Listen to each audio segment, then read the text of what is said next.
রাষ্ট্রপতির কাছে যে ভোটার, যে আধার, যে প্যান, আমার কাছেও ছাতা তাই। প্রধানমন্ত্রীর কাছে কি আছে, আমার কাছে যা আছে তাই। কিন্তু যে প্রধানমন্ত্রী নিজেই নাগরিক নয়, সে বাকি নাগরিকদের আঙুল তুলে বলছে বল বেটা তুই নাগরিক কিনা। পশ্চিমবঙ্গের বর্ডার পেরিয়ে বাংলাদেশিরা ঢুকছে।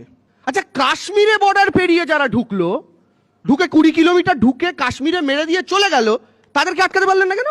পশ্চিমবঙ্গে দায় চাপাচ্ছেন তৃণমূলের ওপর, কাশ্মীরে কার ওপর চাপাবেন? অ্যাডমিনিস্ট্রেশন কার ওখানকার? কি হন? শুভেন্দু অধিকারী হচ্ছে রোহিঙ্গা স্পেশালিস্ট।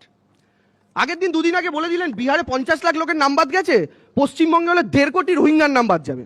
গোটা পৃথিবীতে রোহিঙ্গা আছে 15 থেকে 20 লাখ, অ্যাভারেজ করলে 17.5 লক্ষ হয়। কেমন দেখতে রোহিঙ্গা?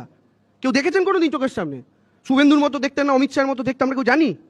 আরজি করে যে ভয়ঙ্কর ধর্ষণ কাণ্ড ঘটেছিল, একজনের সাথে হয়েছিল তো, একাধিক জনের সাথে হয়নি।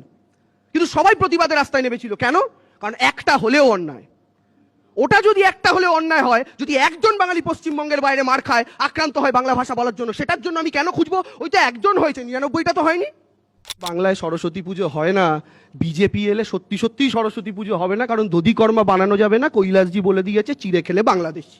আর চিরকালের দাসের ভোটার হচ্ছে বাংলাদেশি, হেনস্থা হয় রাজ্যবাসী, বাঙালি শাখের করাতে কি আছে ভোটের বরাতে। আজকে সবার প্রস্তাব, প্রথম যে লাইনটা, ভোটার হচ্ছে বাংলাদেশি।